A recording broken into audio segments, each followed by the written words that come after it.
You're going to give me a sign, 5 minutes, let me know. Okay. Okay, and then I'll kind of go from there. Anytime you're ready. Set. I was waiting for him to shave his head and have a riding crop. And welcome to North Country Commerce, the business and community service of the Plattsburgh North Country Chamber of Commerce. I'm Gary Douglas, president of the Chamber, and every couple of weeks we try to bring you a new segment of this program examining some aspect of business, job creation, and life here in the North Country, services that are available to business out there, things that are happening in the business community that are of importance to people that live here in the area because they affect the jobs and quality of life here. A little something different every couple of weeks, so you just have to keep tuning in to see what's coming up. What we're going to touch on in this segment, when you talk about what's impacting business here, is the thing that certainly we have found and quantified beyond any doubt is the phenomenon most impacting business and jobs and quality of life in this area. And that's what we refer to as our Canadian connection. All of those things that historically and traditionally tie us here in the North Country to our friends in Canada, and particularly Quebec as our most immediate neighbor.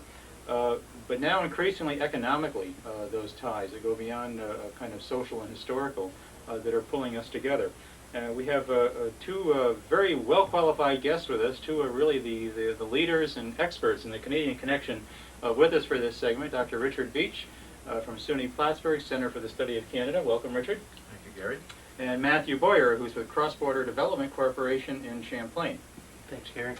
Matt and his company, which also includes Mark Berry, who's been on this program before, really were leaders in kind of recognizing the future importance of this cross-border activity to our area and setting up a whole company just to work on it. And so I've often referred to Mark in particular as the captain of the Canadian Connection, so I guess you're the lieutenant, or? That's what it probably is. All right. Richard, tell us a little bit, first of all, about the center. It's an extraordinary resource that we have right here in Plattsburgh that I know we here at the Chamber and our Canadian Connection Council, which is a division of the Chamber that works on these projects, uses constantly. And we know that other folks in the community, the mayor's office and others also use, but we know that there are many other businesses and organizations out there in the North Country that need to be more aware of your existence and what you do so that they could also take advantage. Well, the Center for the Study of Canada at the university is now more than 30 years old, and it developed very gradually as a result of some very far-reaching and far-seeing administrators at the university in the late 1960s. And during that period of time, we have increased our involvement not only on the campus in offering one of the very few degree programs in the United States on Canada, but also in terms of activities, publications, involvement in community organizations. I'm delighted to be part of the Chamber. But we felt early on, as the program developed, that we needed to develop relationships in the community, as we already had, of course, with Canadian institutions and individuals. So we developed a publication series. We have the Canada-U.S. Business Council, of which you, Gary, and Matt are members, sponsoring luncheons periodically, and in a variety of ways, really assisting people in the North Country to understand better our neighbors to the north, if you look at the different provinces and people, and also to promote the local area. We do have a national mandate. We are involved in organizations and in activities which go well beyond our local community in New York State, but our home is here in Plattsburgh, and we have our major commitment here. Certainly, though, as Richard implies and I've mentioned, there's a real wealth of expertise, and I'm sure you, in fact, I know you welcome queries from the community or businesses in the area that want to kind of tap what you know about Canada and some of the perspectives of folks at the center. It's a resource that to have right in our backyard, given how important this connection is, particularly to us as opposed to somebody in South Dakota or somewhere, that it's wonderful to have that well of expertise on hand. Well, in many ways, we like to complement what is already available in the community. We do not serve per se as a tourist bureau, but if somebody calls us and asks for a reference of a restaurant in Montreal, we're happy to do so. Also, by organizing some activities in town, we can inform the people of what Canada has to offer as a resource for us, and in more and more in some of our activities telling Canadians what our local community has to offer in the business and in a broader cultural sense. We offer an incredible variety of courses at the university, which I hope are interesting to people in the North Country. Perhaps they're not aware of the fact that they can take a course on a comparative course on Canadian American theater, a course on the Canadian economy, Canadian history, geography, politics, literature. Next semester we're offering a course just on Margaret Atwood, the famous Canadian writer, and Alice Munro. So it can be very specific or very general. And our pièce de résistance now is the Introduction to Canada course, which we, I think, can demonstrate is the largest Canadian studies course we think in the world. We're not even sure whether there's as big a one in Canada. And the demand for this semester was 325 students wanted to take that course, and we had a demand of over 300 in the fall semester. It does demonstrate that for students at Plattsburgh and for others, Canada is now perceived more and more as being an important component in the fabric of our life, and the Centre tries in a variety of ways to assist in that endeavor. And I might note Richard is a member of the board of the Chamber and is the new treasurer of the Chamber, so a very solid working relationship between the Chamber and the Centre, which I know we place a great deal of value on. Managing it in Canadian, or in U.S. dollars, not Canadian dollars. That's right. So far. That may change sometime in the future, you know. Matt also is a member of the board of the Chamber and is also the new chairman of the Economic Development Division at the Chamber, which includes the Canadian Connection Council, which he's been very active in developing as it's grown and evolved over the last several years as well. Matt, why is the Canadian Connection important to the North Country, for the average person out there? Well, I think, number one, it's almost fairly obvious to us that most of our ancestors are from the North, that they are from Canada, Gary, and that creates almost a natural tie between the two regions. And then, as we know, and something that our company, Cross Border Development, has recognized probably 20 years ago, that it seems to be a natural stepping stone for businesses to begin exporting and or to begin expanding into the States and actually establishing a U.S. address or a U.S. presence. And that because of that, there has been a lot of recognition of those ties, and that the Canadian Connection has almost been created to facilitate some of that, to control some of that, and to be there to be a helping hand for the people who might be new to this whole phenomenon, if you will. That maybe they want to do business in Montreal or Quebec or Ontario, or maybe vice versa, and that the Canadian Connection has been there to kind of roll out the carpet for all of it. And one of the, I think, most important projects that the Council has engaged in the last couple of years, because in order to get the most out of something that can potentially benefit you, you first have to understand it.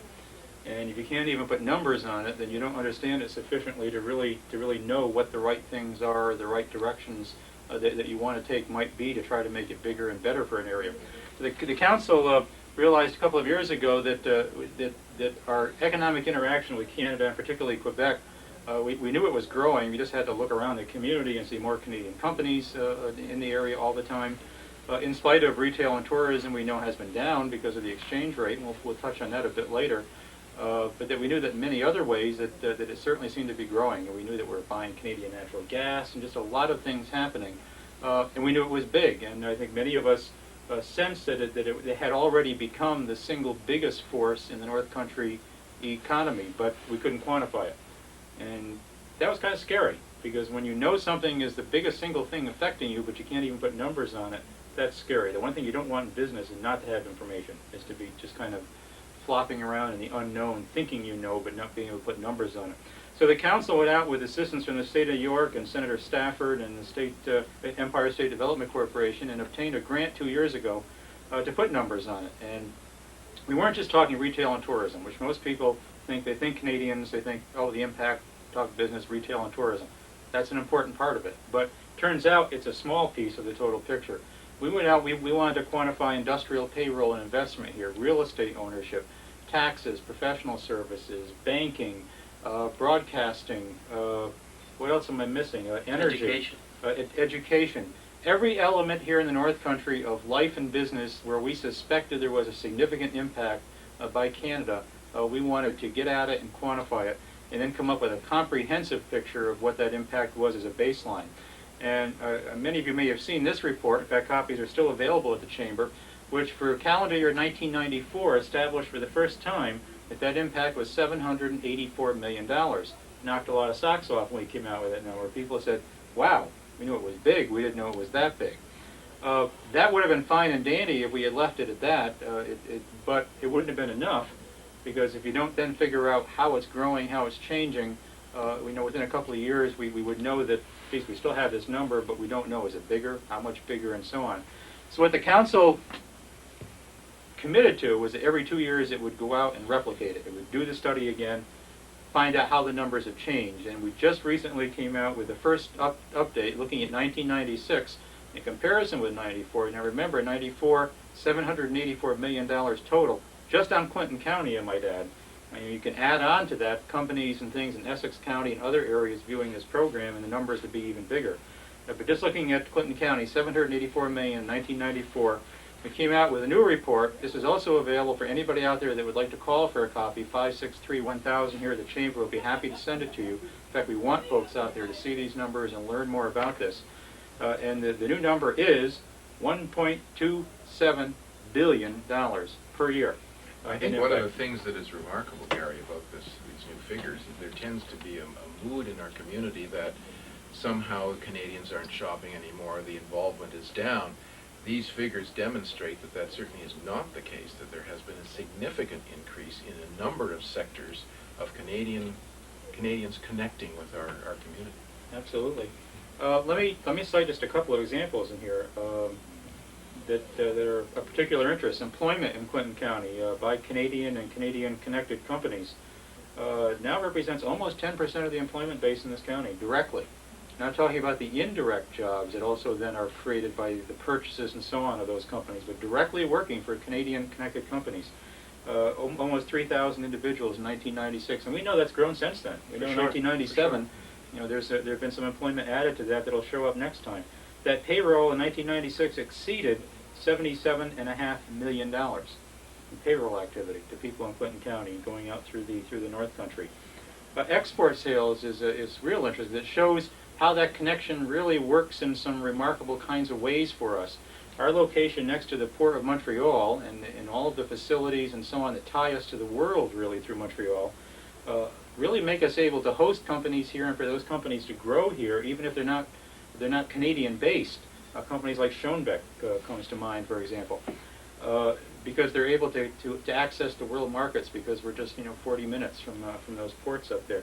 1996, $488 million worth of goods and merchandise went from companies here in the Plattsburgh area across that border to the north. Now we know that wasn't mostly headed for Canadian consumers. Some of it probably was, but not most of it. It was using Montreal to access the world. And if it wasn't that connection, that wouldn't be happening here. So you could add X number of jobs even to those numbers if we could do that. But just remarkable. Let me just touch on one other number here too. Canadian visitor spending, tourism and retail. Less people think, oh gosh, it's awful, they're not coming here anymore. Well, we know it's off, and we suspect that from the high point of 91, 92, it's probably off about 40%. That's what retailers and most people out there tell us. But still, in 1996, just in Clinton County, they spent $224.6 million here. If that's off, it ain't bad. That's right. We'll take it. It still generated 26% of Clinton County sales tax revenue. So it's almost mind-boggling to think what those numbers must have been back in 91, 92 before it went through that decline. But it's good to realize sometimes it's easy to be a pessimist and say, gee, the glass is half empty, they aren't coming here. But realize a lot of them still are. There still is a lot of retail and tourism activity even while it's off. It tells quite a story about how connected we are. $1.27 billion. There's sort of a follow-through to that, and it's a compliment to people of the North Country. I really feel, having lived in the community now for nearly 30 years, that there is a progressive awareness of the importance of Canada to all of us here, both in terms of people who are in the service sector and a much greater willingness of people to welcome travelers who are perhaps lost, to encourage them to visit different areas of our North Country. So that I see as a very positive sign. Just to add to that, actually just this morning we had a Canadian Connection meeting, and I think as a result of this study that has sent these numbers out to our friends to the north, that our Canadian Connection Council is not only the U.S.-based businesses here in our county or in the Chambers region looking north, that we now have Canadians coming down, business people and economic development organizations joining us. And actually we're able to share some great discussions from both sides and looking at it both ways, which has been very helpful. There's another piece of information, if you wouldn't mind, Gary, I'd like to share with you. I just came back from a meeting in Minneapolis, and there were presentations by a series of university people discussing the Canadian connection in their various areas. And unquestionably, we are doing much more in the North Country, here in Plattsburgh, both through the Chamber and through others, such as the Canada Connection Council of the Chamber, in promoting locally a better understanding of our Canadian connection, and also in terms of attracting business. And these were presentations made by people in Bellingham, Washington, Michigan, and Ohio and Massachusetts. And when they described what was happening in their area and how they were involved in it, it made me very proud to be part of the North Country, because we are doing much more here. Well, that's good to hear. I think we are. This area is playing a leadership role nationwide, and that's appropriate, both because it's so important to us. We better get a hold of it and be leaders, but also to put ourselves in some perspective that everybody out there may not realize. All these numbers imply that the border crossing at Champlain is the #3 commercial border crossing in the entire United States with Canada. We're the only ones ahead of us are Detroit and Buffalo. So it is a major trade route. And then you realize it is the #3 trade connection between the world's two largest trade partners. And it's you realize just what an important position we're in. Even though we're a small community as compared to those other major cities, the connection is absolutely huge. And in follow-up to what Matt was saying, I'll invite him to tell you all a little more about this. Kind of a natural lead-off to this is realizing, boy, this is big. It has tremendous implications across all kinds of sectors. Even if we do nothing, obviously, it's growing because it's just natural. This natural business flow north and south. NAFTA with January '98 is fully in place, which means 95% or more of trade between the two countries is now duty-free. It's very exceptional, those things that weren't included in NAFTA, so it's freer and easier than ever. But we want to do the right things, because we believe if we do the right things and build relationships and get people to understand that there's a common economic area from Montreal really to Albany, of which we're kind of in a key hub situation in that, that we can really milk a whole lot more out of this thing to everybody's benefit if we do the right things. And Matt, maybe you tell folks a little bit about the Champlain Trade Corridor Initiative. Absolutely. We like Gary said, before we had the numbers on this Canadian Connection impact, we were wondering what is the size, what are we looking at in dollar numbers. Now we have the dollar numbers, and we need to know where to go with those. And thanks to Gary's guidance, he's been able to put together a lot of the area's thoughts and ideas and say that we need to put together a group of what we call the I-87 corridor, and that really starts at Quebec City, and it goes to the Montreal area, and then to Champlain and Plattsburgh, and then on to Albany, and then frankly on to New York City and almost anywhere else. And that tied into that corridor is not only infrastructure concerns, but there are investment concerns, there are trade concerns, there are business concerns, and that really we're all working together for a common goal, if you will, to make that whole region grow. And we can share a lot of ideas, we can share a lot of synergies by putting together an advocacy group similar to this I-87 corridor concept, and be able to go and address concerns that maybe U.S. Customs or U.S. Immigration, or concerns with maybe Canadian government agencies, and work together and use numbers like what we've come up with. Over $1 billion is connected just in this one county. What does it mean as the entire region? And frankly, we're at the beginning stages of putting this group together. We've had people from the Port of Montreal and from Canadian government agencies as well as our own, and we're working together, and we're at the beginning stages to put together. I think it's a great group. I think we can almost use a snowball analogy. It seemed for years, all of us who lived in the North Country and who realized that there was this important relationship did not see it being broadly accepted. It was like pushing this snowball up the hill. We got it up on top of the hill 2 or 3 years ago. It's now rolling down the other side, and it's going faster and faster, and we're all in our various capacities trying to find ways to control this ball as it goes down the hill and gets bigger and bigger and bigger as it picks up more snow. We want to build an ice palace out of it and not be buried in an avalanche. Complete the analogy. That's right. To make something constructive out of it. But the construction of this corridor concept, which we're tentatively calling the Champlain Trade Corridor, for lack of a better name, although that may evolve somewhat this next year, is really to pull together all of the interests: economic developers, government, chambers of commerce, tourism agencies and businesses, social and cultural organizations, a whole broad array of folks, all of whom can benefit from building relationships and interacting and finding ways to partner with our friends north of the border along this natural north-south flow of things that already is happening from Albany to Quebec City. Anybody, it's a key priority for '98. The Chamber's hope is that by this time next year, this corridor coalition will be fully in place and developed and organized and functioning and actually doing its first tangible projects of some kind.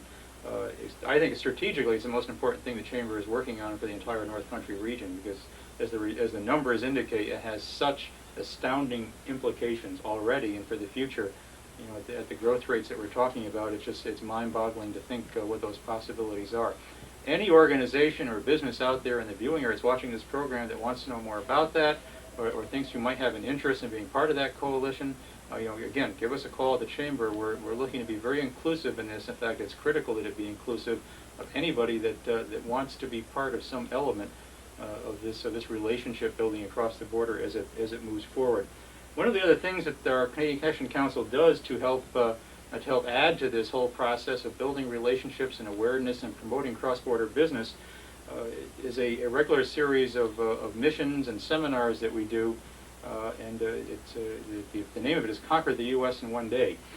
We basically we tell our Canadian friends in Quebec and in Ontario how they can access the U.S. marketplace, because a lot of what's happening here that we happen to be in the right place at the right time for is that Canadians are realizing that their growth potential is in the U.S. market if they can get a piece of it. And so we're taking a program north of the border several times a year that has people like Matt to talk about immigration matters.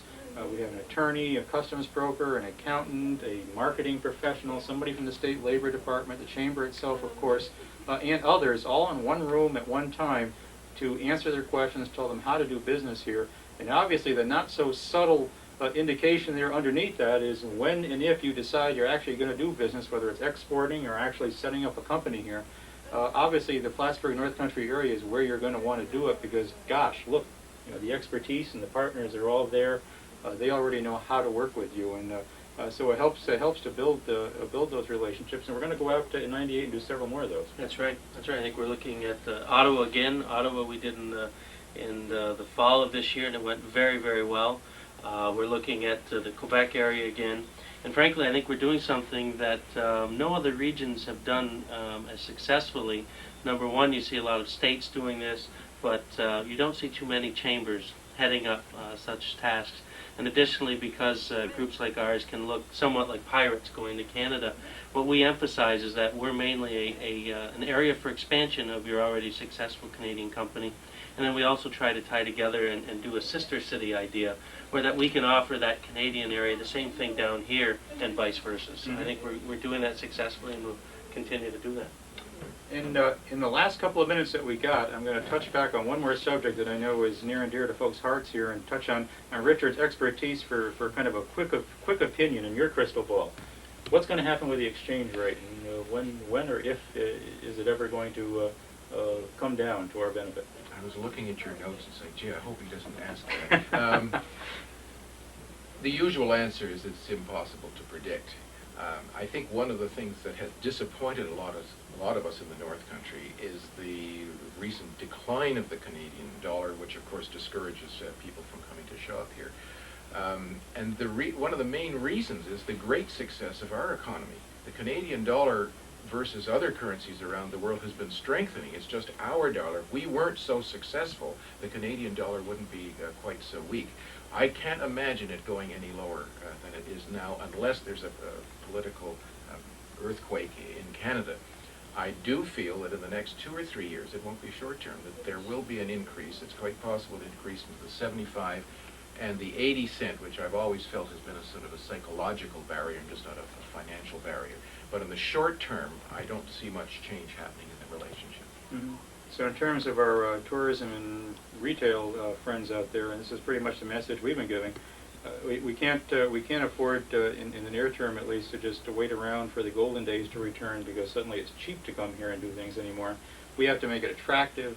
We have to be better marketers. We have to be better hosts of our Canadian visitors, and we're always stressing that message, and we'll just keep beating that drum. We have to do a better job of selling ourselves and packaging ourselves, and we can do it. We are nearby, and we know that Canadians as well as Americans are making decisions about travel with much less notice today, and taking shorter trips. And so you're next to this major metropolitan area. If we do the right things, it should be possible to get them to come here, even though it's a little more expensive because of the exchange rate than they recall it was several years ago. It also is cheaper than going somewhere else because we're so close. The good news, too, is that the Canadian companies who are making profits in the Plattsburgh area are making profits in U.S. dollars, and if they bring them back to Canada, their profits are increasing significantly. So there are some advantages for us in the North Country with the lower dollar. That's right. And quickly, as those export dollars increase, what you see is that Canadian manufacturer has so many sales in the U.S. that they eventually need a warehouse to distribute that more cost effectively. So I think if the exchange rate helps us in one area like exports from Canada, as well as hurts our tourism somewhat. It really confirms how complex this has become. One part of our connection with Canada can be down while a whole bunch of other parts can be up. It isn't as simple as it was 20 years ago. It is just tourists and shoppers. We're so interconnected in so many different ways that it's that what may be perceived as a down period, we've proven is actually a very strong up period overall, while not ignoring the fact that there are a couple of sectors that are experiencing some pain right now. So there you have it, the single biggest thing driving the North Country economy, your jobs, your taxes, your quality of life. If they close that border tomorrow, $1.27 billion a year would disappear. That puts it in some context. It's important. Together with a lot of good partners, including these two gentlemen, the Chamber is working very hard to understand, facilitate it, and help it to grow and prosper in the years to come. Get in touch, as always, if you want to know more or you'd like to be part of some of the things the Chamber is doing in this area. Thank you for watching North Country Commerce.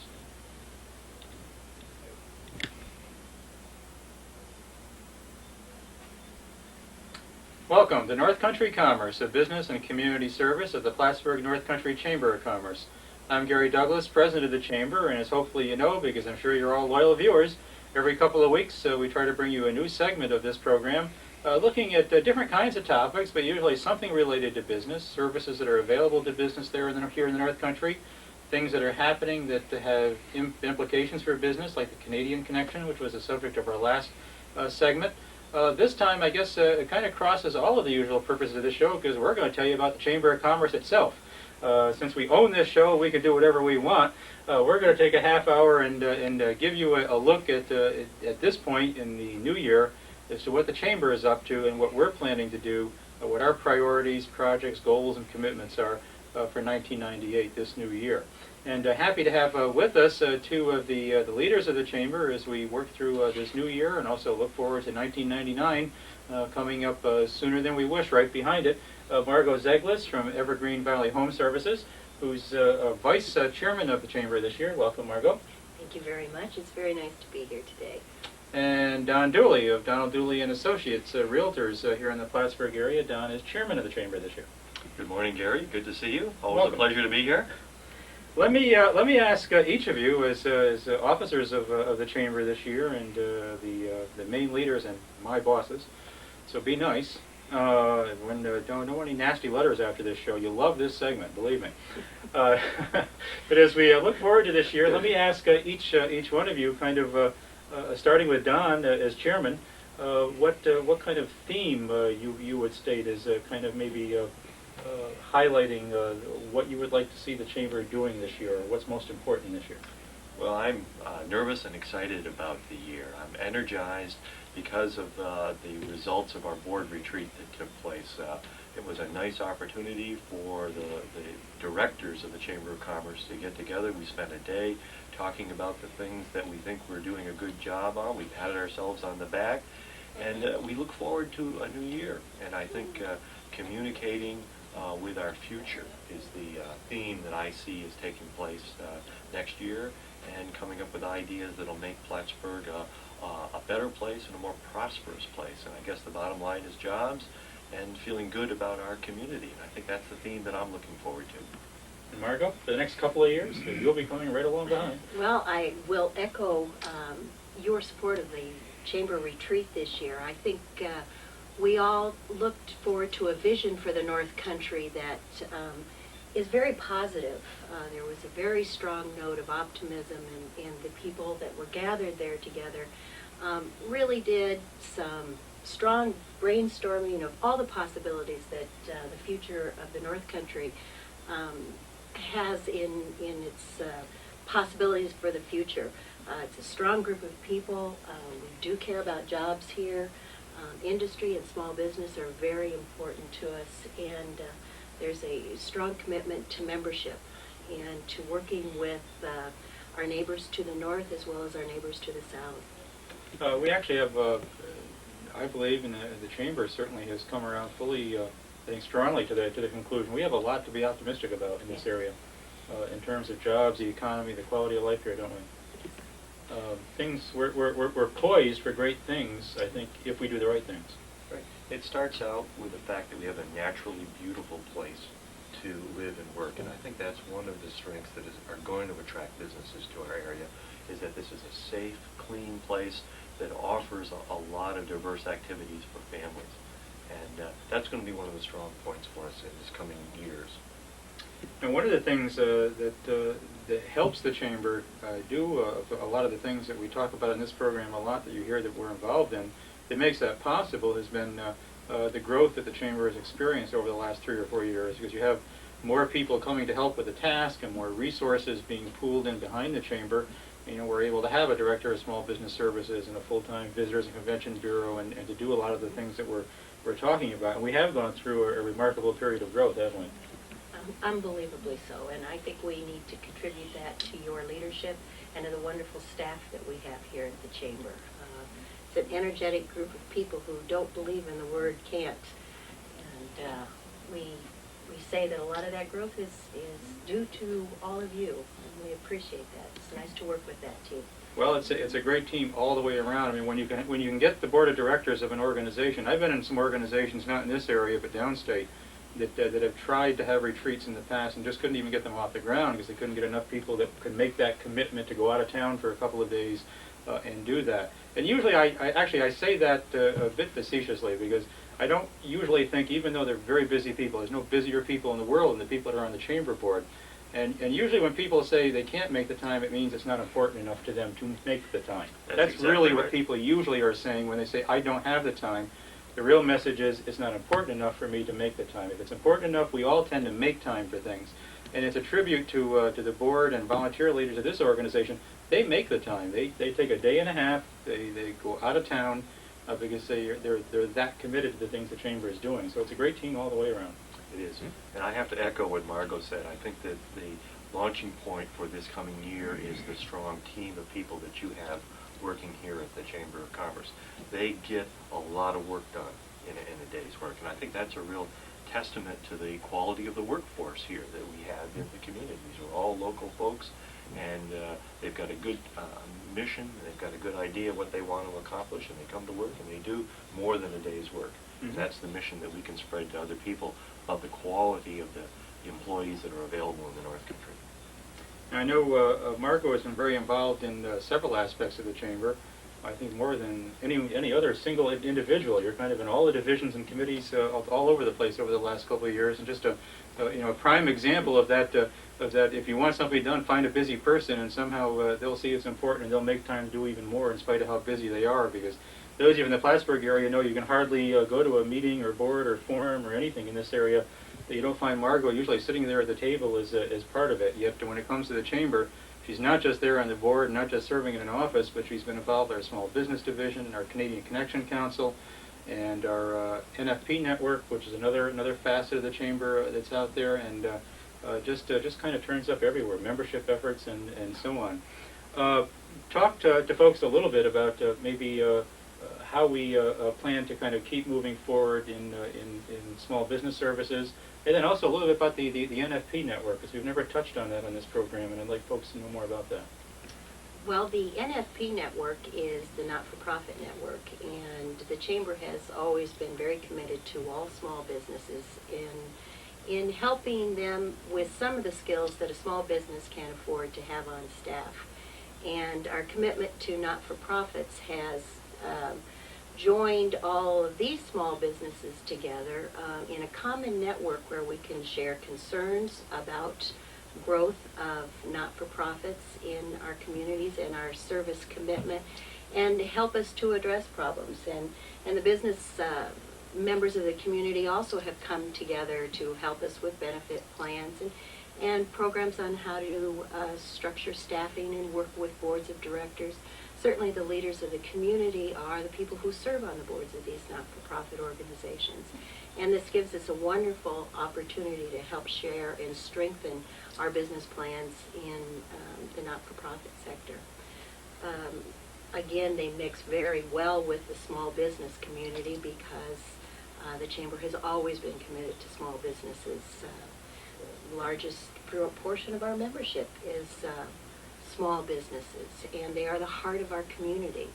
And all of the work that goes on here to bring new businesses in, to improve jobs, to develop workforce partnerships and job-to-work programs are all connected with both large and small business development.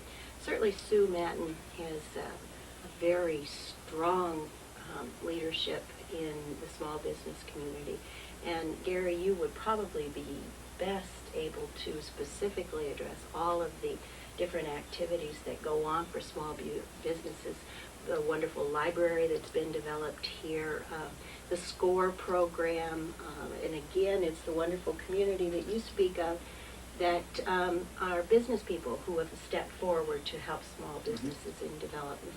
I think we're always very cognizant of all of the development groups that are busy working with development in our area, and Sue and the rest of the staff in Gary are wonderful about making sure that we network all of these programs together as we help support small business in our community. I think maybe the most important point is that, and we've featured her on this program several times, the Chamber is doing more than ever for small business and direct services. Just having a full-time person here at the Chamber in Sue Matten, whose only job day in and day out is to be there for all of you out there in small businesses. Your ombudsman, your guide, your advisor, your handholder, whatever. She's here for you. And then add on top of that the SCORE chapter and the free counseling being provided there, and the lending library, and all of the workshops and seminars and so on. We're doing more than ever, but the Chamber isn't going to take that for granted. It remains, and the board was very clear about that, it is a very strong priority, this Chamber, to stay focused on direct small business services, and in fact we want to take that to some new levels in the year ahead.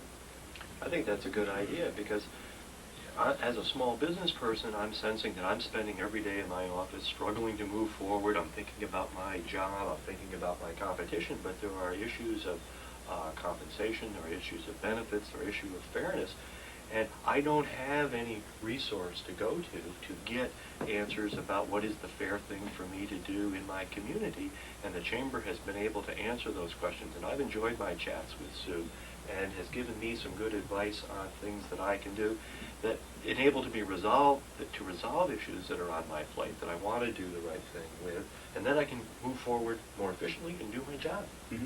And I thank the Chamber for that. One of the areas that Sue and the Small Business Council, together with our Industrial Council as well, is already putting more emphasis on, is going to be developing in '98 as kind of a new part of that priority commitment, is exporting. Exporting isn't just about Bombardier and the big companies. It's about small business. Most exporting is done by small businesses, and particularly in an area like ours, where the local printing company that gets a printing job from somebody in Hemingford, well, that's exporting. May not think of it because it's next door. You may think, well, exporting, I'm not sending anything to Europe or Japan. That's not of importance to me. But now NAFTA is gone. Almost everything is duty-free across that border. Their small businesses of all kinds are doing business down here. Our small businesses down here increasingly need to, those that aren't yet, to be realizing that's now more a part of their market area north of that border, and that's exporting. There are things that folks need to know and need some assistance with, as well as the larger companies, the more traditional kinds of things that people think of as exporting also. Our Canadian Connection report recently established $488 million in 1996 in goods were exported just out of the Clinton County area north of that border. That just has a lot of implications, and it's big, and it grew 90% in a single year, which means there's really something happening there that we want to help continue to happen and grow.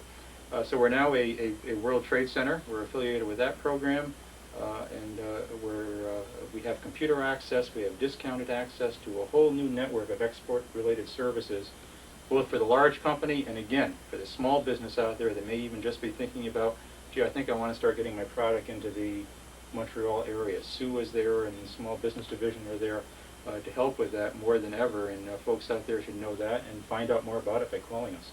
Wouldn't it be great if we talk about goals? We're all three of us are goal oriented, but wouldn't it be great if we could facilitate one new customer for every one of our members? One new customer that they hadn't thought about, a place that they could ship, or a contact that they could develop and cultivate, rather than just continuing to deal with their existing customers. It would be a great benefit that we could give to this community. That would be increasing the value of our productivity. Mm-hmm. Now, another division of the Chamber is the Industrial Council. It's something the Chamber established its very beginnings about 3 years ago, realizing, as we've mentioned on this show before, the Plattsburgh area continues for the 6th year in a row now to lead the entire state of New York in the growth of manufacturing jobs. That tells you, you don't have to just look around, or actually, please just look around. You'll see the growth of companies and construction and so on going on. We know it's happening out there in the industrial parks. But the numbers also put it in some perspective. We're leading the entire state in that sector, and we want to keep that going. But one of the niches that the Chamber saw for itself was that we looked out there and we saw, boy, these numbers tell us that our economic developers are doing a terrific job. They're doing a better job than anybody else in the state of New York, in fact, in getting the word out there, attracting companies and investment, and developing our parks and so on. But then, what about servicing companies after that? What about, a couple of years after they're here, the kinds of support services and assistance that they need, just like we provide to small business, as well as the companies that are always here, that it would be terrible if we took them for granted. Well, these Imperial's been here for 100 years, but they in many areas would not be getting any attention until there's some crisis. You don't want to wait till there's some kind of crisis. Now suddenly you're paying attention to the established employer because there's some crisis or threat. You want to try to take good care of them, find out what their needs are, service them as a customer of this community all along the way, so that they grow here, they prosper here, and add jobs here, because that's economic development too. When a company here that's been here for 50 years adds 20 new jobs, that's just as much economic development as a new company that comes in and creates 20 new jobs. And so that's where we kind of saw our niche in economic development, is servicing growth and retention of the companies that are here, and that's what the Industrial Council is about. And there's a whole bunch of wrinkles and dimensions that have kind of evolved in that, committees, the on-the-job network, and so on. And Margot, maybe I'll ask you, because I know Evergreen Valley has certainly been very active in all of the Industrial Council's efforts to talk a little bit about why that's important and how we're going to stay committed to it. Well, certainly quality in the workforce is always a very important issue, and I think no matter what work or what is our focus at whatever our business is, coming together and solving some of the issues certainly helps build for a stronger community again, and a stronger product from each of us. That has been a very active council, yes. And it is growing constantly, and I think is the not the safety program, but the Human resource? yes, human resource is part of that program, as well as some other things. Safety, quality, we have a quality assurance group, a safety management group, and of course the North Country on-the-job network, which we've mentioned on this program before. It's really just naturally evolved out of the power of getting people together that hadn't talked together before, Yes. like the HR managers in the area industrial companies, to get them to network and know each other and talk about the problems they have in common, and lo and behold, solutions start evolving. It's not just kind of complaining sessions. They actually Yes. they get together and do things. What I hear you're saying is that we're not trying to solve other people's problems, we're trying to facilitate employers solving their own problems by causing a place for that to happen, and by each of us realizing that many of us are dealing with the same problems, and if we can collectively work at them. The environment is another issue too, that I think everybody in the Industrial Council is talking about. And we want to be good neighbors to each other. By sitting down and recognizing that we have the common problems enables us to come up with a long-range solution. One of my complaints about businesses is that they're always dealing with today's problems that are on your desk, and you don't have time to think about the future, and causing people to sit back, well, what is your long-range plan? And by George, there is one. Let's dust it out and take a look at it. Mm-hmm. And one of the nice things about this is that it involves all levels of your workforce. Just as you're saying, you can't deal with everything that's on the plate before you. These councils are wonderful opportunities for your staff to become involved and really to feel part of the team. And your human resource people have a place to go. We have staff luncheons where your administrative staff can come together and discuss issues, but it goes all the way down through your companies and back up again. And the Chamber really offers wonderful opportunities for everybody in your organization to feel part of your company and part of the community as well. Mm-hmm. I think employers are asking more of their employees today. You have to do more than what was the job was defined as a couple of years ago. And by empowering people to give them the courage to make decisions, you are building leadership from within and giving experience to these folks. And you're going to see people that are taking parts in these programs that are qualified to step up to the plate and take more responsibility. And that's what I like to see, the local people getting promoted to more responsible jobs within their community. And what's coming out of the Industrial Council too, I think out of all the chamber councils, but I think this one most remarkably is kind of a whole different kind of culture of self-help within the community, and not looking for the old notion that I really hate, which is that somebody ought to do something. Somebody ought to do that. Why didn't somebody do something about this? And very often the solution, or at least a good piece of it, lies with ourselves. And that's what's happened with with the Industrial Council. You get them together and talk about the problems. They've also realized, as with workers' compensation, a couple of years ago, got together and talked about the cost of workers' compensation, and how it was actually literally threatening at least a few major employers here in this town and their future in this community, without naming names. But there was a very real threat to at least one, and I suspect a couple of companies here, because of the very high costs that they were experiencing with their North Country plants, as opposed to plants elsewhere in the country where workers' comp was not anywhere near as costly. It was just adding so much to the bottom line cost here. And so, yeah, we went out and did the things that all other chambers across the state worked on. We worked on getting reforms done in Albany, and we helped play a role in getting those reforms. But it was very clear early on these folks didn't want to just depend on that, didn't want to just be dependent on whether or not something happened in Albany, because they couldn't afford to. They couldn't afford to risk that maybe it doesn't, or maybe Albany wouldn't do enough to fix the problem, and then where would we be? So they started talking to one another, and they developed the North Country on-the-Job Network, which is just a remarkable collaboration, no cost, nobody's spending any money, not getting any government, depending on any government grants or awards to sustain it. It's the medical center, it's a number of medical providers in the community. It's now 38 employers here in the Plattsburgh North Country region, and the unions and employees, just talking to each other and establishing a way to manage what happens when a worker is injured in a way that reduces the employer's costs, gives better care to the employee and faster care, so he or she is better off, and helps the practitioners too because they're better understanding the work sites and going out and visiting them and able to give better care to their patients. Because the more they know about what their employees do or what their patients do in the work site, the better decisions they can make about their patients, and they want to be better doctors. It helps them be better doctors, and it's now attracting nationwide attention. And in fact, it is up for some pilot funding that we hope by fall we'll know about. But it's an example of the kinds of things that are coming out of this. You know what I hear you saying? Is that we have confidence in ourselves. Mm-hmm. And that we have expertise here in this community. And by relying on our expertise, there's a secondary benefit, is that we're doing business with each other. Yes. And instead of going outside of the community to hire expertise, and then our dollars for the services that we're buying leaving the community, we have confidence with each other, and that again benefits our economy, in that we're doing business with each other. And that's what I think the Chamber of Commerce is about, is doing business with each other.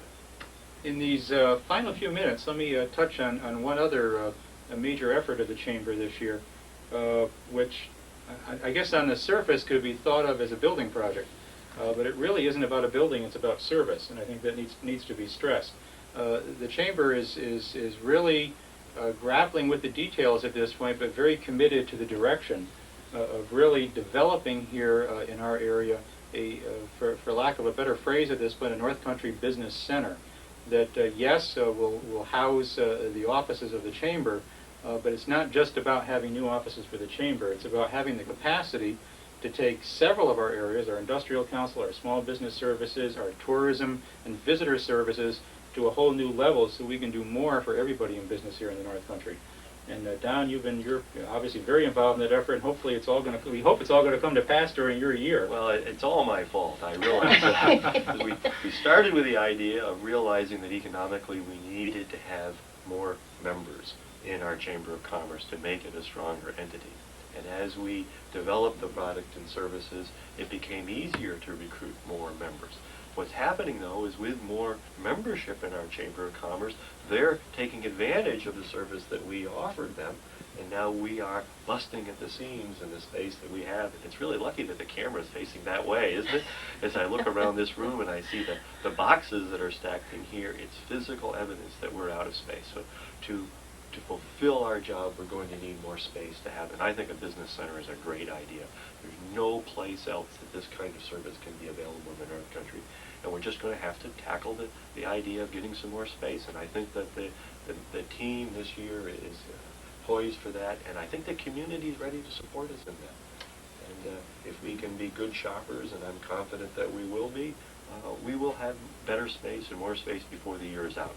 And space that will allow us, in addition to doing more efficiently all the things that we're doing now, to have a real full-scale proper visitor center where we can service our visitors and display our materials and have interactive things. A real meeting room where our industrial council can do the things that it does and have a media center and the kinds of equipment to do programming for our members.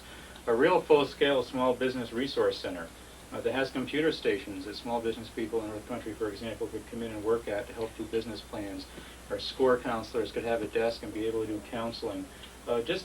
Really allow us to offer whole new levels of service, not just to have more room for the things we're doing now, which we also need, but to allow us to do another whole level of service in all of our divisions that we want to do and that we think the North Country business community needs. That's really the vision. And it's going to be an exciting year pulling that off. I'm very excited about the prospect of that. Not looking forward to moving all these boxes, but I feel this is what the community is looking for, and we're going to be able to deliver it. Every board member gets 50 boxes to move. We're going to distribute it evenly. I We're guess going to serve breakfast if we do. I didn't tell you about my bad back, did I? Well, there you have it. The team's in place. The plan is in place. The Chamber's been doing a lot, but we're never happy. We always know there's more that needs to be done. Not only just needs to be done, there's more that can be done, and we're fully committed in 1998 to take this Chamber and its commitment to service to the business community and the community at large out there to whole new levels of service and activity. So keep an eye on us. Tune in to future segments of North Country Commerce and see how we're doing. And as always, call the Chamber to find out more about anything that you heard about in this segment or about anything you see the Chamber doing in the future. 563-1000, we'd be happy to hear from you.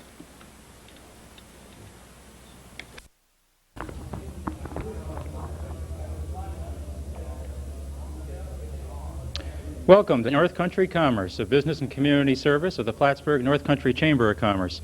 I'm Gary Douglas, president of the Chamber, and we're out on the road for this segment up in Rouse's Point, New York, in northern Clinton County, where we're going to learn about plans for the new Champlain Children's Learning Center, a project that actually has been in the works for a couple of years, trying to bring together the people and resources and employers here in the northern tier area to provide some more daycare and child care services up here as the economy grows and family life changes, and there's a growing need for this sort of thing. And this morning, the officers are going to be telling the community about what's going to be happening here at the old St. Patrick's School in Rouse's Point, which is where the facility is going to be housed. My understanding is they hope to have it up and operating by fall. And we're going to be hearing more about that, but just as kind of an introduction before we let you sit in on the formal remarks and presentation here this morning, I'm going to introduce you to a couple of the officers. Bob Morgan from Kimpex in Champlain, who's president of the board. Bob, welcome. Thank you. Gary. And Jamie Basilier from the Child Care Coordinating Council, who you've seen on this program before, and welcome, Jamie. Thank you.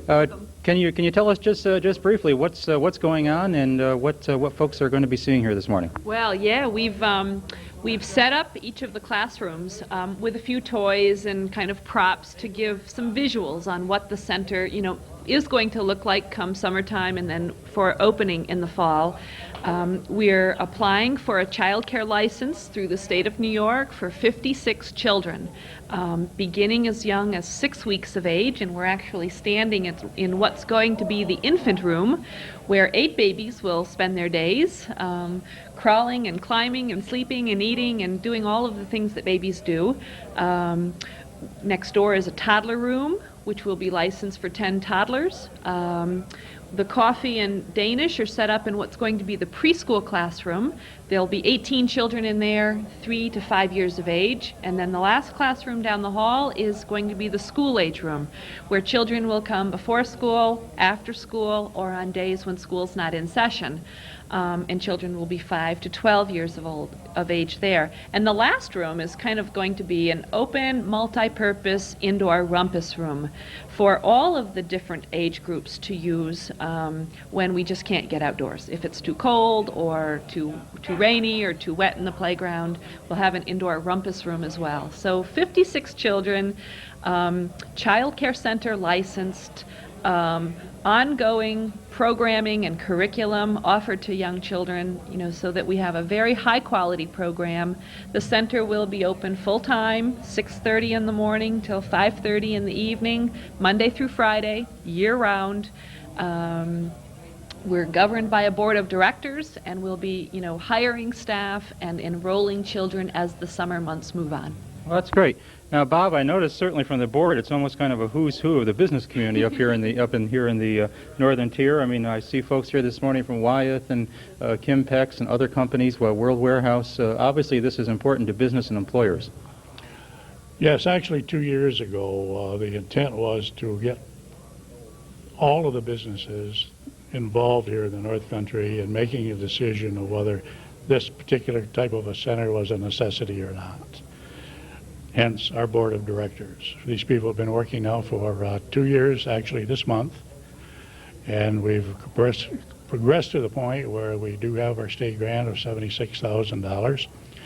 And with the help of those people and being in direct contact with the various businesses, we've progressed to this day, which is a great day for us. Now we have this group together, going to explain it in greater detail. And we hope that we do get the support of the businesses and even a greater extent than they have already. Like I said, it's a great day, and we hope everybody has a better understanding of the program when we finish up. Well, we'll at this point turn it over and let you sit in as I'm about to the formal remarks and presentation, explanation of what's going on here. I really want to thank all of you for coming over here this morning, taking a look at what we hope is going to be a real asset to the North Country, to the businesses. I want to thank particularly Father Rush and St. Patrick's Parish here in Rouse's Point, along with the bishop over in Augsburg, who has graciously allowed us to use this building for the daycare center. It's been a tremendous advantage to us to be able to use this facility. Thank you very much for being discovered. Jamie Basselier from the Daycare Council in Plattsburgh has been the gal that's been leading us through this entire program. We actually started this program 2 years ago this month. The people that you see as the present board of directors actually been working on this project now for 2 years. And they deserve very great vote of thanks for the service they're doing to the North Country.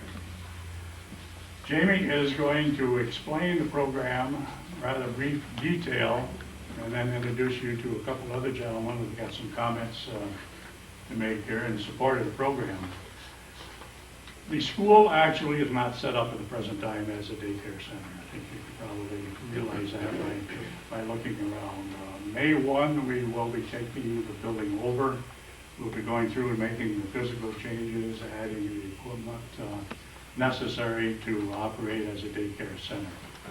At this point in time, I'd like to turn the meeting over to Jamie Basselier. Well, I'm going to keep this very brief and I hope very sweet as well. This is really an exciting time for the Northern Tier. It's a really exciting time for the Child Care Coordinating Council because one of the charges of my office is to help employers address the child care needs of their employees. And this is it. This is employer-supported child care. And the whole concept dreamed up by the current board of directors 2 years ago was for employers to literally buy in and support the ongoing operation of a child care center that was set up for their employees. So as Bob said, this is kind of the before picture, what you see. This will be the preschool room for children 3 to 5 years of age. There will be a maximum of 18 children in this room. Across the hall will be the nursery. There's some minor renovations to be done in that room in terms of installing some countertops, diaper changing area, hand washing sinks. The toddler room across the hall will be licensed for 10 toddlers, 18 months to 3 years. So children will go from room to room as they grow. They'll start out in the infant room, possibly transition to the toddler room, transition to over here when they're 3 years old, and then the room just beyond is going to be the school-age child care room, where children 5 to 12 can come before school or after school or on days when school's not in session for child care programming. What else to say? The Child Care Center is set up as a not-for-profit, and David and Matt will talk more of the finances of the Child Care Center. As soon as I'm done, we're looking for people who are interested in having a hand in creating this center. September 1st, right after Labor Day, is our startup targeted date. And we're in the works of applying for a child care center license through the state of New York, and that's a very lengthy and involved process of putting policy and procedure and plans together for the health and safety and educational programming of the children. So the center will be licensed through the state of New York as a child care center for 56 children, 6 weeks, once again through 12 years of age. We'll be open year-round, Monday through Friday, 6:30 in the morning until 5:30 in the afternoon. So that's some of the nuts and bolts of the center, and that's pretty well outlined in this flyer that we've designed just as kind of a promotional, informational fact sheet for the center. The center, because it will receive funding from New York State, will be a non-sectarian center, even though it is established in a Catholic school, a former Catholic school. It will be a non-denominational child care center, and that's simply a requirement of receiving state funding. Back to the employer-supported child care center piece. I will guarantee you that supporting this child care center for your employees, with your time and talent and treasures will increase your bottom line profits for all of your businesses. And if that's not good enough for you, you will be heroes to young children coming to this child care center. Heroes in their eyes. And so I'm not going to say too much more about the finances. I'm going to turn it over to Matt Boyer, who's the treasurer of the board of directors, and to David Bragg, who's the vice president of the board of directors. And they're going to twist your arm just a little more in terms of supporting the child care center with your treasures. So thanks very much. I'm so glad y'all came. We're going to make it brief as well. Piggyback on what Jamie said, seeing she was asking for the support. I'm Matt Boyer. I work for Cross Border Development Corporation. David is with World Warehouse. And 2 years ago, when Bob and Dave were talking about this, I heard it, and at that time I had a child on the way, and realized that there was a need. I was looking for daycare, and it really wasn't there. There were a few people that were in-home daycare providers, licensed, providing great care, but they were overloaded. And it was a matter of, I'm not sure if Johnny's going to leave, and maybe I've got a spot for you. Well, that wasn't necessarily good enough. So I knew that there was a need, and then at Cross Border, on a business sense, we worked to bring Canadian companies in. And one of the questions they asked was, daycare, where is it?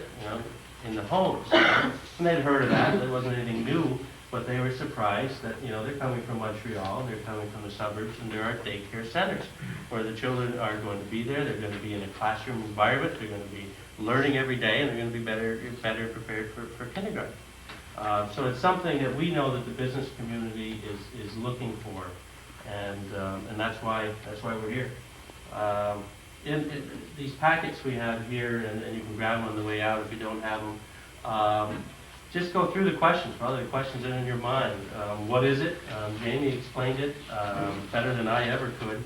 But it's there to provide high quality care for your employees, for your friends, for yourselves, and it's to do it in an area that's feasible. I've got to think that if there's a parent at Wyatt Harris, if there's a parent in Champlain at a warehouse working, lunchtime, they can drive over here in a matter of minutes and be with their child. I think that's just a great opportunity to have. Do we really need another daycare center? Absolutely. I think if we look at employee absenteeism, if we look at the fact that for seasonal employers, when you really need all those employees when you're trying to get ready for the Christmas orders, there's a low availability out there for employees, and there's a lot of people that are still home taking care of their children. And if they knew that there was a daycare there that they could get their child into, and maybe receive some subsidies back from government agencies depending on their income levels, they'd be here, and you'd probably be able to find more employees. So I think the need is definitely there.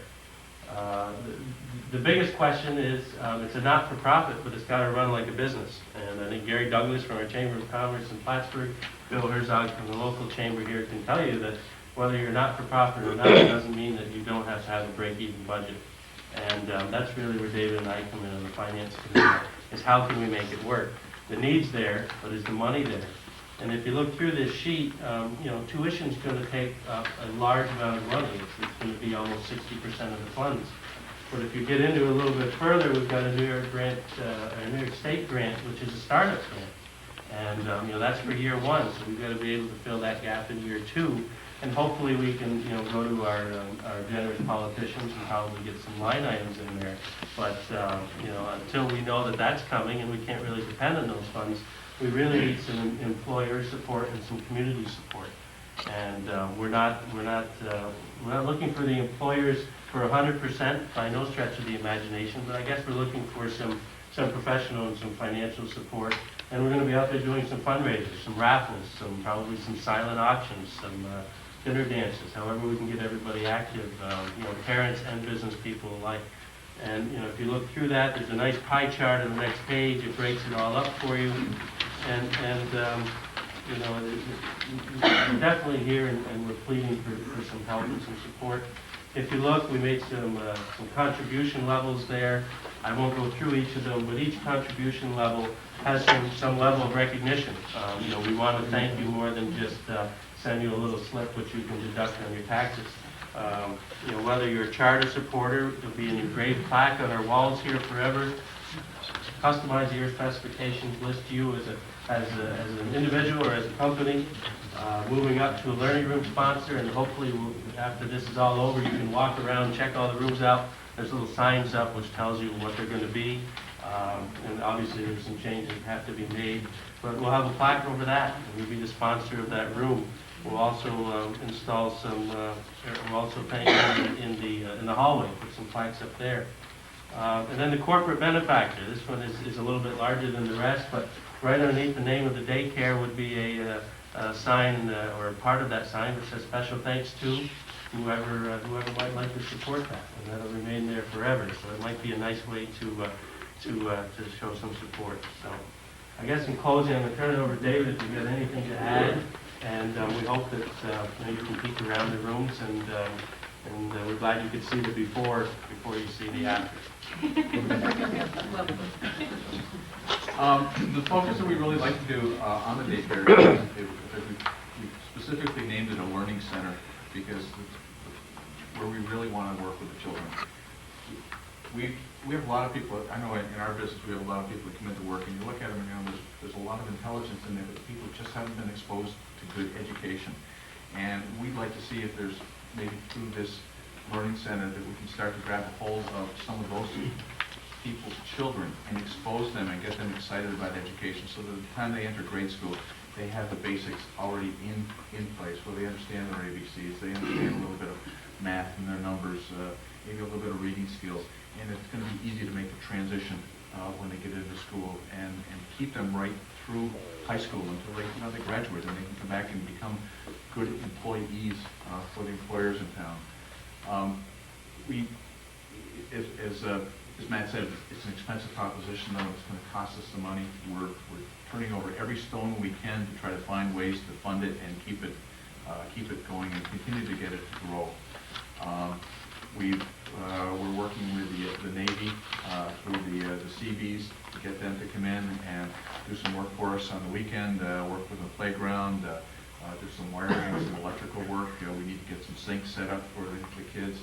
If we've got people out there that can, I think one gentleman's already called up and said he'd do any painting that we needed to be done on the facility if somebody can provide the paint. In our efforts to look for ways of raising money, cash is wonderful. It'll fit any of our needs. I love the color. And we even can accept the Canadian colors, those here across the border. We also have talked about the silent auctions, raffles. Our company is in the warehousing business, and so we get to see the appetite of the world. We're going out and talking to our customers that are coming through the warehouse and saying, geez, that's a beautiful rug you've got there. Would you donate one of those? That's a nice snowboard out there. Can you help us out? And we're getting a lot of people coming back and saying, yes, they will. And I think that we can have an auction that's going to be worth a tremendous amount of money. One of the freight forwarders out of Canada has said that he was going to work on getting us a couple of tickets to take a cruise down the St. Lawrence, where they would get on a cargo vessel out of Montreal, go down to the mouth of the St. Lawrence, get off, get on another one, and then shoot back up. Maybe something in the fall when the leaves are up. And just put all of these things up, and we would need folks like you to go out and promote selling those tickets in the workplace and the communities, the stores, things like this. Any ideas anybody has at all that they can help us out with on ways to raise funds, volunteer work. I've got a mother that's 80 years old and she's recently widowed, and she used to be a school teacher. I said, Mom, it's a little too far for her to come in from St. Albans, Vermont over to here, but if she could get involved into a daycare or come in just after school and sit down and read to the children, it stimulates them. And I'm sure we've got a bunch of seniors in town that that might be a fulfilling experience for them. Jamie had mentioned to us that we could go out and I guess it's the opposite of the Peace Corps. It's the AmeriCorps program. See if we can get some of those people to come in and do some volunteer work, some interns. We have a couple of the interns working with Jamie here in the back. They've been volunteering their time for us. So we're going to turn over every stone we can to try to find enough money to be able to make it work and work it so that it's going to be a quality center, a place that's going to be an asset for this community, and where we can grab children from all economic and social groups. You know, if we're licensed for 56 kids. If we could grab a hold of 6 kids every year and run them through this program, 6 new kids coming through here every year, imagine the impact that can have on this community over the next decade. That, you know, these kids are going to come up and the goal is going to be to make them taxpayers.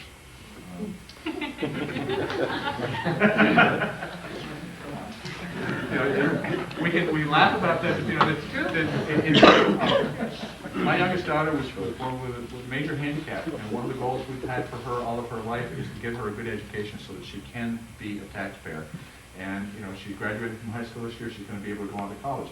She's going to be a taxpayer, and I think that there's a bunch of other people in this community that we can do the same thing for, and the school can be the catalyst for it. So that's all I've got. Again, just we'll appreciate your help. We'll be chatting with you as time goes on, and if you want to call us up and you've got ideas, please don't be bashful. And I'll just add 2 other things to that. Number one, anybody who's interested, full budget is available, so you know exactly where the money's going. We just didn't want to put it all in there today. Number 2, we're open to questions. Where have you gone to look at already in place models that have either had good experiences and bad experiences? I think maybe you can answer this, to learn from their experiences. Well, there are several centers in Plattsburgh that I work very closely with, and you know, many of the plans for this center have been drawn from their successes. I'm thinking of the SUNY Plattsburgh Child Care Center, which is a not-for-profit child care center supported by employers, mainly the state of New York and the state university. And so that's a model of employer-supported child care that I have used as somewhat of a basis, you know, for the design of this center. The YMCA in Plattsburgh as well is a large, successful child care center. And we've you know, looked at their plans as well, their layout and room design and curriculum activities. So there are child care centers, primarily in Plattsburgh, that we've used as a basis. My background is, for 7 years, I worked at the University of Maine Children's Center in Orono, and that was an employer support, a very large, for about 80 children, child care center for students and staff and faculty at the university. And that was employer supported as well by the university, and much of the background that I bring to this is from my experience there. We also visited the unit down on the Air Force Base. They were closed at that particular point in time, but we went through and looked at their equipment and how they were set up for security. Other questions? Are you planning to staff with volunteers or paid or a combination? Good question.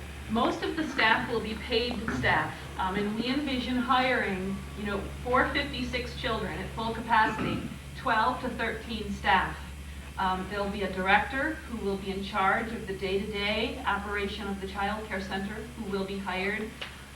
There will be head teachers in each classroom, as well as a 1 or 2 or 3, depending on the ratio required of children to adults, of teachers' aides. For example, for babies, you're allowed by law to have 8 children, 6 weeks to 18 months together in a room, no more than that. And the ratio required is 1 adult to 4 babies.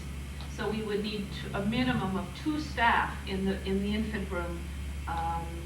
You know, when we were, you know, had 5 or more children, you know, there in attendance on any given day. For toddlers, the ratio is 1 to 5. For preschoolers, it's 1 to 6. And for school-aged children, it's 1 to 10.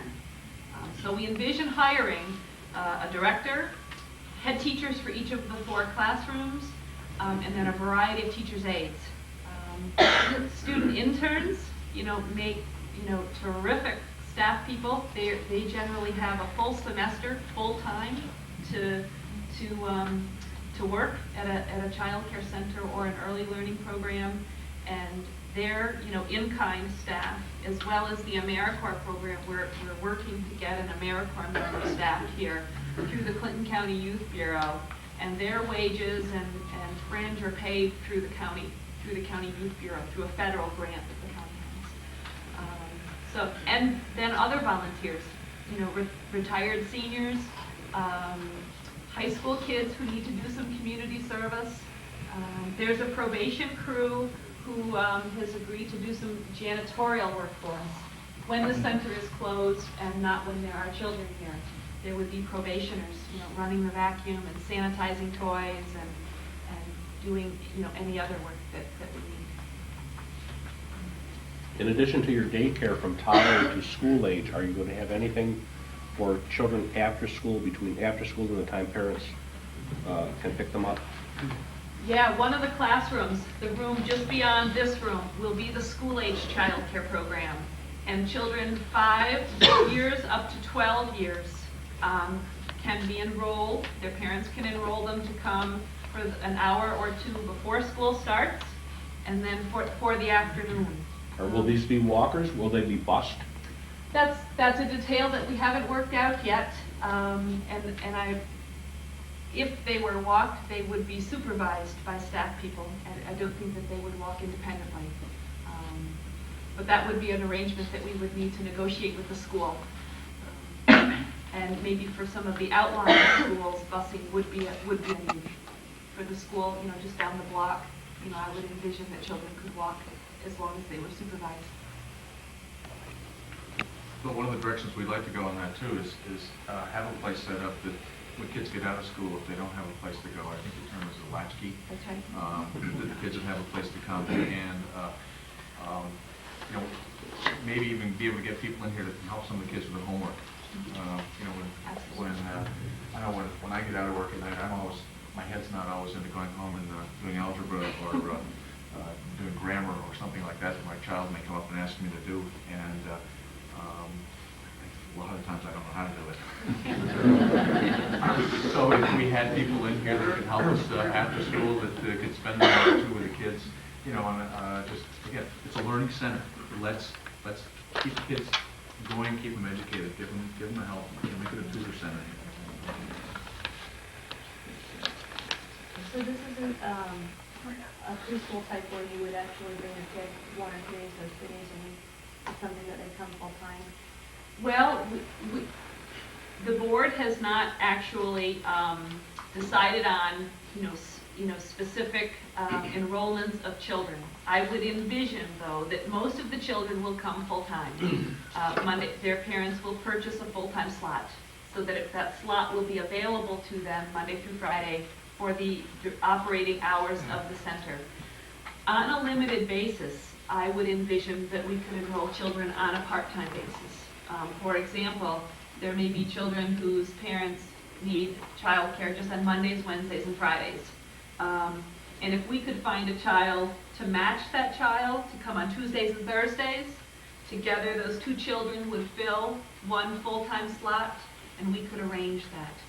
What doesn't work long-term in a child care center setting is to have children coming and going at all hours of the day. You wind up, losing income from lost pieces of slots.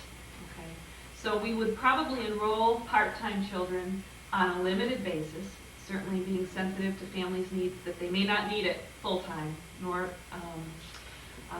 but we would try to match children together so that 2 children combined shared, kind of like job sharing, child care slot sharing is what we would try to do.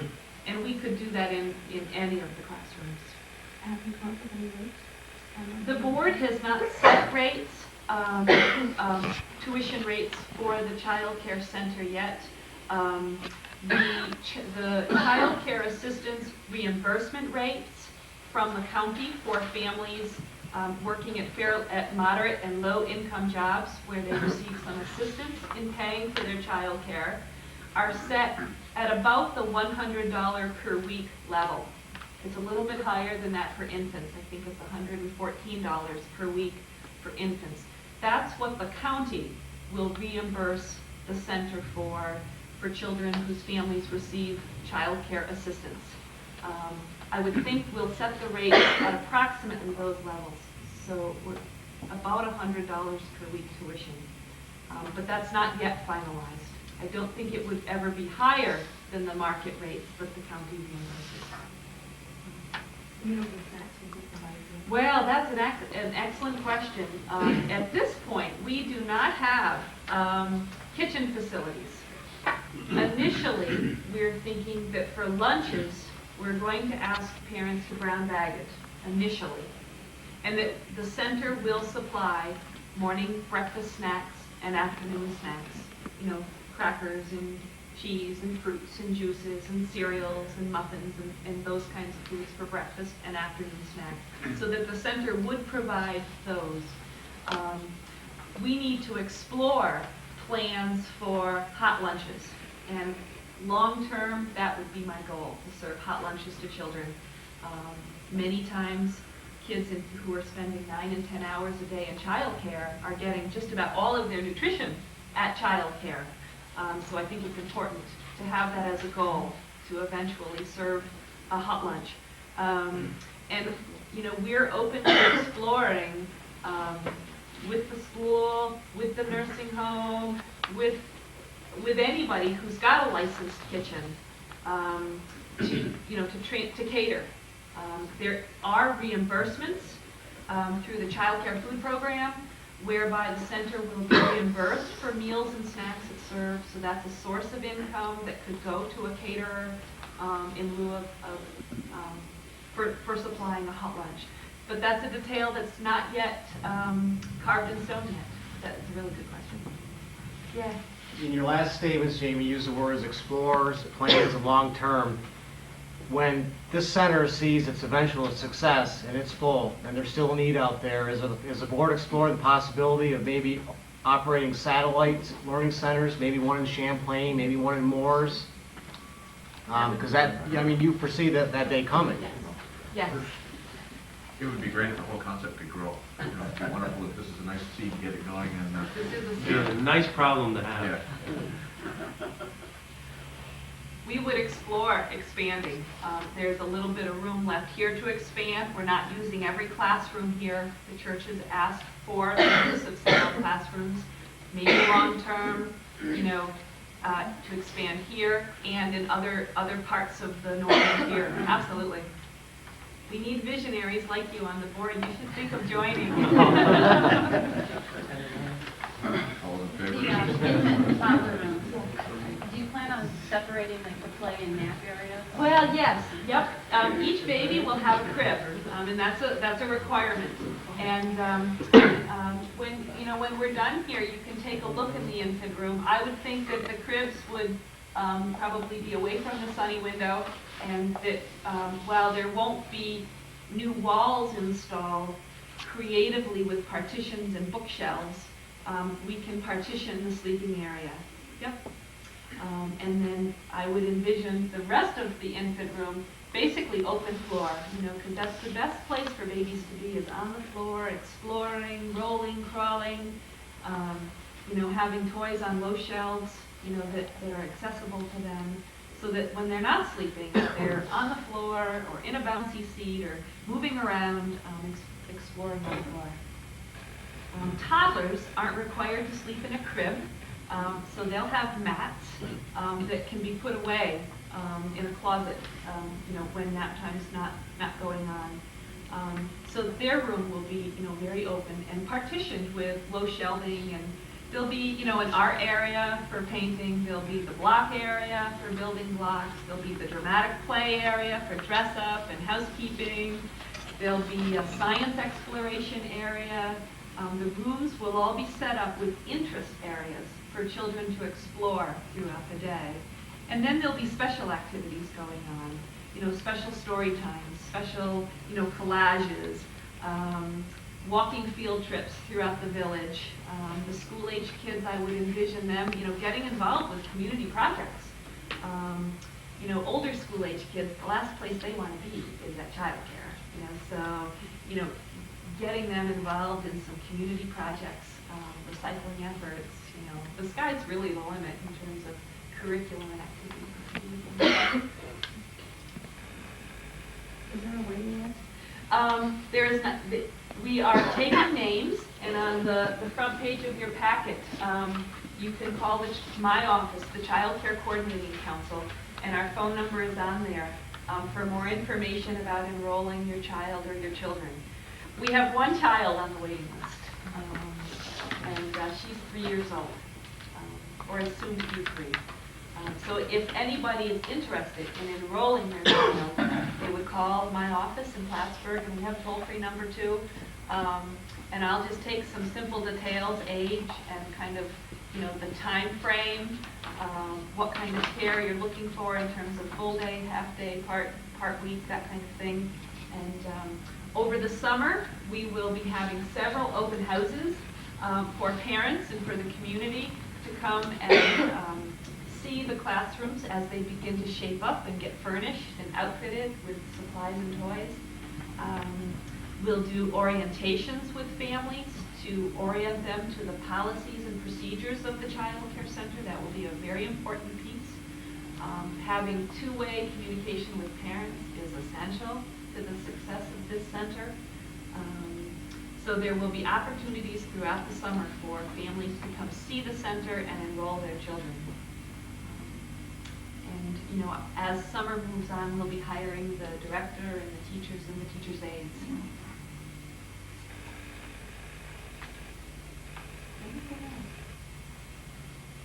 Promise we'd get you out in time, There you so go.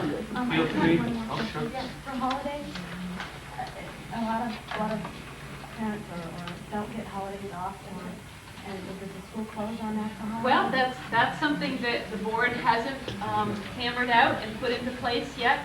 I would envision that some of the holidays, the center will be closed. I would think, Christmas, Thanksgiving, the 4th of July. I would think some of those major holidays, the center would be closed.